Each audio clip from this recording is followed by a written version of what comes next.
Good Saturday morning, everyone, and welcome into today's daily Bible reading for August the 12th. Today we are reading together in 2 Samuel chapter 7, which is we've now made it through. In these first six chapters, we saw the turmoil and upheaval, the confusion, in some cases, uncertainty as to who is going to be the true ruler of Israel following the death of Saul and his sons.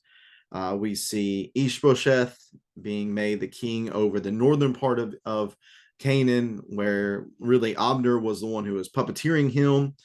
We see David being made king by Judah and those in the southern portion. And of course, Abner Benedict Arnold's against Ishbosheth, and Ishbosheth ends up dying. Abner ends up dying. And now David is now being made the unified king over the rest of Israel. And while David obviously feels very, very fortunate to be in this position and has a great deal of appreciation to God, he wants to act upon that. And he's going to seek in this chapter to build God a house. Because remember in the last chapter, we had some individuals coming from Tyre. Let's see here, back in chapter 5, actually, it was.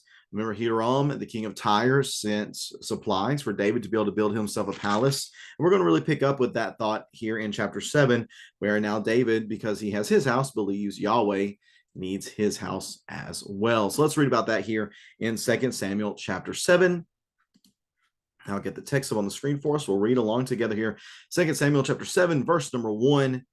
Verse number 1, when the king, that's referring to David, had settled in his palace, which is in Jerusalem. Let's not forget that David has also conquered Jerusalem. That too was back in chapter 5. When he had settled into his palace in Jerusalem, Yahweh had given him rest on every side from all his enemies. The king said to the prophet Nathan, "Look, I am living in a cedar house while the ark of God sits inside tent curtains." So Nathan told the king, "Go and do all that is on your mind, for Yahweh is with you." But that night, the word of Yahweh came to Nathan. "Go to my servant David and say, 'This is what Yahweh says. Are you to build me a house to dwell in? From the time I brought the Israelites out of Egypt until today, I have not dwelt in a house. Instead, I have been moving around with a tent as my dwelling. In all my journeys with all the Israelites, have I ever spoken a word to one of the tribal leaders of Israel, whom I commanded to shepherd my people Israel, asking, why haven't you built me a house of cedar? So now this is what you are to say to my servant David. This is what Yahweh of armies says. I took you from the pasture, from tending the flock, to be ruler over my people. I have been with you wherever you have gone, and I have destroyed all your enemies before you. I will make a great name for you, like that of the greatest on earth. I will designate a place for my people Israel and plant them, so that they may live there and not be disturbed again. Evildoers will not continue to oppress them as they have done, ever since the day I ordered judges to be over my people Israel. I will give you rest from all your enemies. Yahweh declares to you, Yahweh himself will make a house for you. When your time comes and you rest with your ancestors, I will raise up after you your descendants, who will come from your body, and I will establish his kingdom. He is the one who will build a house for my name, and I will establish the throne of his kingdom forever. I will be his father, and he will be my son. When he does wrong, I will discipline him with a rod of men and blows from mortals. But my faithful love will never leave him, as it did when I removed it from Saul, whom I removed from before you. Your house and kingdom will endure before me forever, and your throne will be established forever. Nathan reported all these words and this entire vision to David. Then King David went in and sat in Yahweh's presence and said, who am I, Yahweh, or Lord Yahweh, and what is my house that you have brought me this far? What you have done so far was a little thing to you, Lord Yahweh, for you have also spoken about your servant's house in the distant future, and this is a revelation for mankind, Lord Yahweh. What more can David say to you? You know your servants, Lord Yahweh. Because of your word and according to your will, you have revealed all these great things to your servants. This is why you are great, Lord Yahweh. There is no one like you, and there is no God besides you, as all we have heard confirms. And who is like your people Israel? God came to one nation on earth in order to redeem a people for himself, to make a name for himself, and to perform for them great and awesome acts, driving out nations and their gods before your people you redeemed for yourself from Egypt. You established your people Israel to be your own people forever, and you, Yahweh, have become their God. Now, Yahweh God, fulfill the promise forever that you have made to your servant and his house.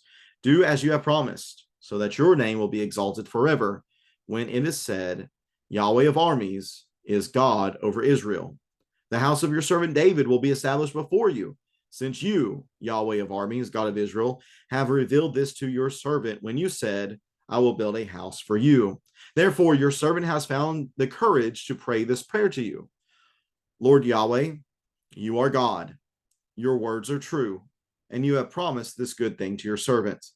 Now, please bless your servant's house so that it will continue before you forever. For you, Lord Yahweh, have spoken, and with your blessing, your servant's house will be blessed forever. And that is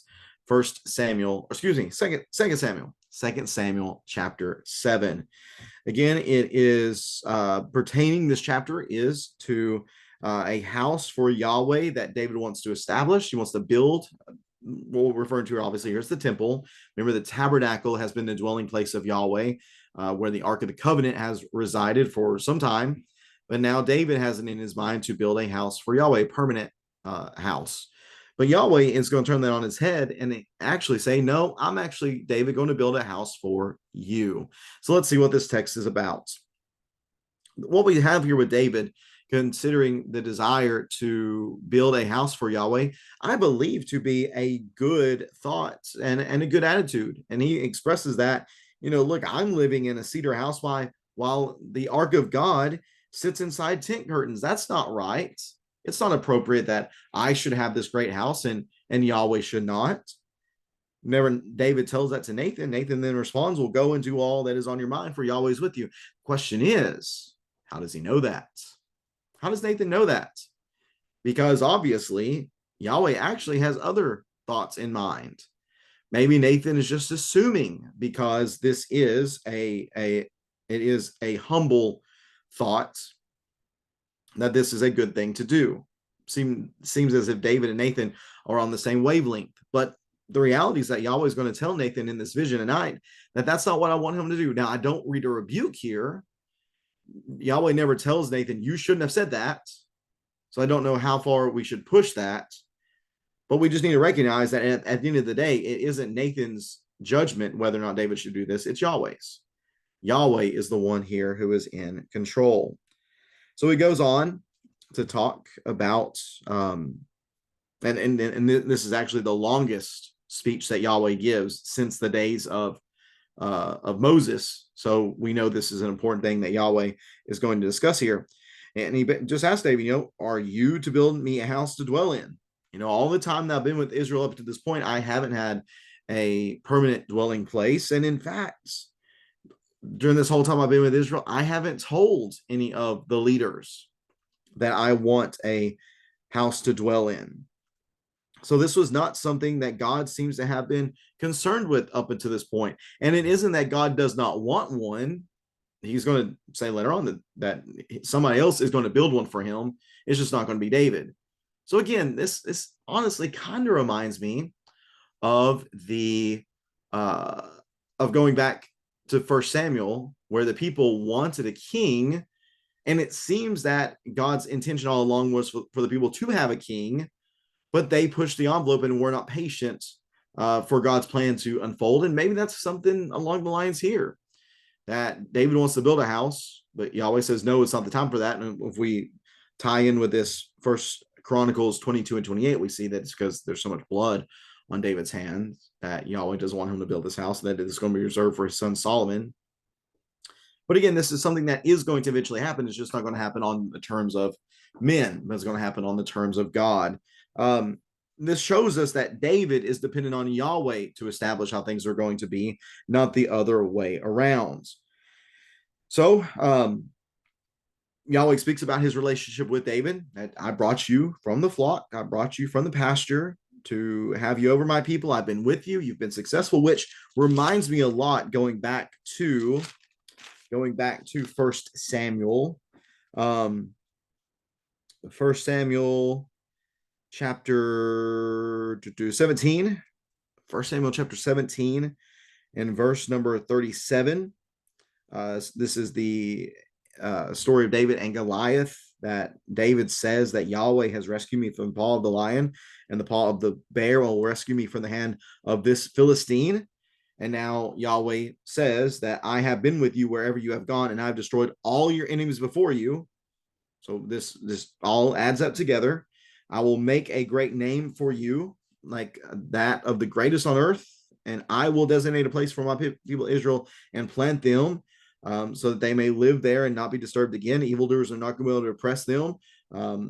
Again, all this, there's so much of God saying, I have done this. I have done this. You're not going to do this. You're not the one driving this train. I am.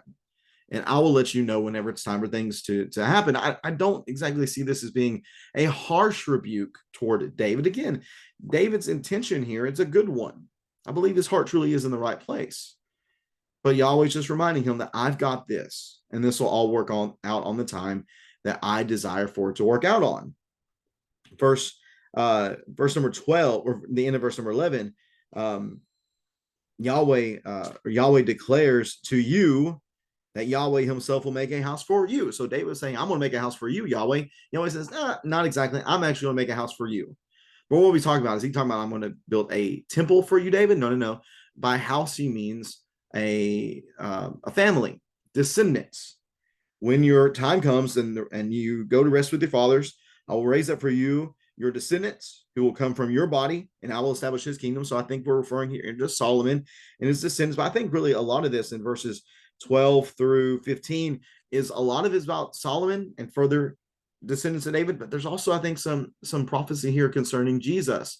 And it's not very cut and dry that it's all about Solomon, or it's all about Jesus, or it's all about Solomon and Jesus. I think there are things here that are applicable to Solomon, but also things here that are applicable to Jesus himself, especially the things when we're talking about forever things. Well, who is the one who is truly going to establish a house within David? Again, we're thinking here about a kingdom, the kingdom being established at the end of verse 13. I will establish the throne of his kingdom forever. Well, in some senses, yes, but really the forever nature of the throne of David, it does come through Jesus primarily, in its fullest form. It's going to come through Jesus. So I think that's something we need to understand from this text, is this is not just one plane that God is talking on here. There's multiple levels to what is being discussed here, some concerning Solomon and kings to follow him, and then some concerning the ultimate king, the King Jesus. Now, verse 14, I will be his father, and he will be my son. So there's going to be this real father-son relationship between Yahweh and his kings of Israel. Again, ultimately being carried out in Jesus. But verse 15, my faithful love will never leave him. I has said, my covenant loyalty, that will never leave your descendant. It happened with Saul. Why? Because Saul was not a worshiper of Yahweh. He was not one who followed the covenant of Yahweh. But that's not going to be true for your family. God says it's going to remain with you, and it's going to continue to progress throughout your generations. Not saying that they were perfect. Of course, that's not the case. But God's grace is most certainly being seen within this promise. And in fact, I think that's the thing that David really focuses on so much within the remainder of the chapter, where he responds to Yahweh. That David goes in, he sat in Yahweh's presence, and he begins to talk with him. I don't want to get too much into this this text, because it's actually going to be one of our Wednesday night lessons here in a few weeks or so.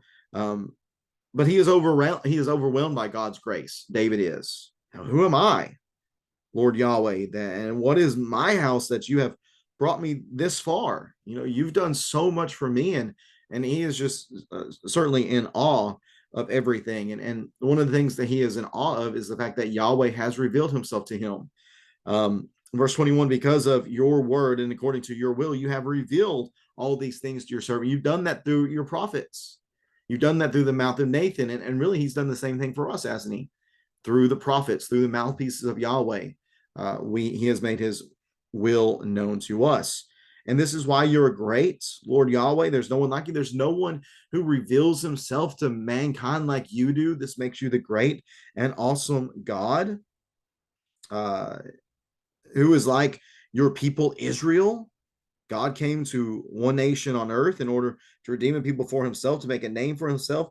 Again, this is what he has done within Israel, but there's another level to this, that we can think this is what he's also done for his kingdom through Jesus. This is what he has done through his church. But notice, all this is to God's glory. It's not to man's glory that these things are taking place.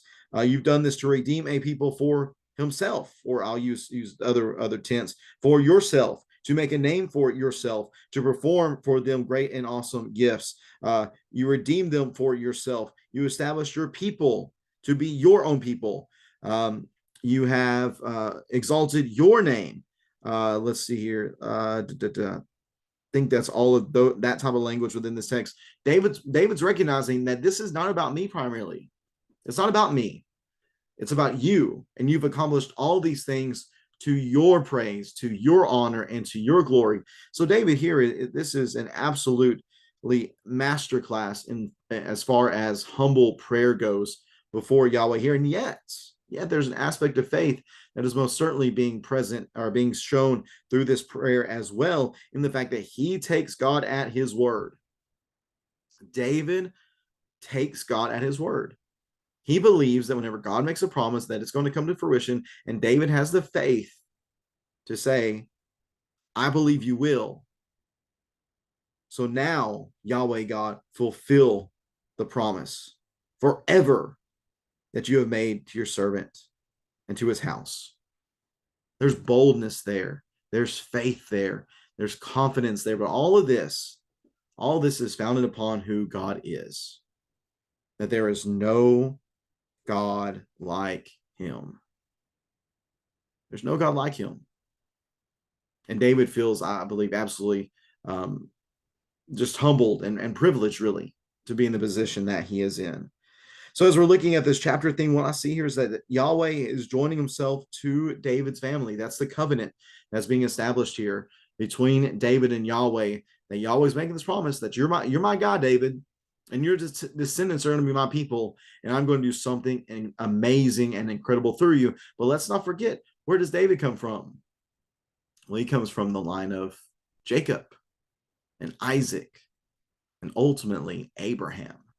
So the promises that were made in our daily Bible reading many, many months ago, back in January, from Genesis chapter 12, repeated in Genesis 15, and so on and so forth, we are seeing those same promises remaining, and we're seeing God sustaining those promises, and we're just marching our way ever closer to the fulfillment of those promises through the seed that would bring a blessing to all the nations. So what a great chapter this is, a really necessary chapter, actually, I think, in the story of David, to recognize that God's promises to his father Abraham, they remain, and they continue to be worked out by Yahweh's provision and no one else's.